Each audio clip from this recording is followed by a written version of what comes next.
Oral arguments begin in just 2 hours. U.S. Supreme Court justices are set to hear if former President Donald Trump should appear on the GOP primary ballot in Colorado. Security fences are in place around the building as people have been in line outside for hours. It's a major case. It could have ripple effects across the country. Let's get right to our Mugo Odigwe, who has been updating us all morning with the latest information. Good morning, Mugo. Yeah, good morning to you, Brett. As you said, this is a historic case, and the eventual ruling will have a major impact on the upcoming national election. You may remember a group of voters in Colorado first challenged Trump's candidacy based on his actions on January 6th. They argued it violated Section 3 of the 14th Amendment, which disqualifies officers of the United States who have, quote, engaged in insurrection or rebellion from holding office.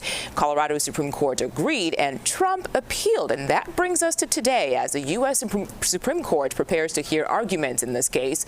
U.S. Senator from Illinois, Dick Durbin, has called on Supreme Court Justice Clarence Thomas to recuse himself from the case. That's because after January 6th, it became public that Thomas's wife was texting with Trump's chief of staff in an effort to overturn Trump's election loss. I thought about it long and hard. I've never done this before.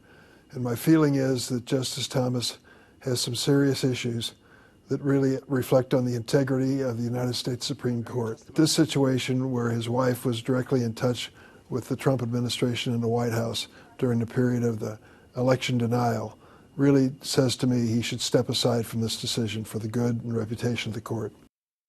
And also, we should note there are challenges to Trump's candidacy right now in more than 30 states, including right here in Illinois, where an effort to remove him from the primary ballot is still very much in progress. Many of those states have primaries in March. They are waiting for the Supreme Court's decision about Colorado, and that could come down by the end of this month. We're live in the newsroom. Mugo Odigwe, CBS 2 News. Okay, Mugo, thank you.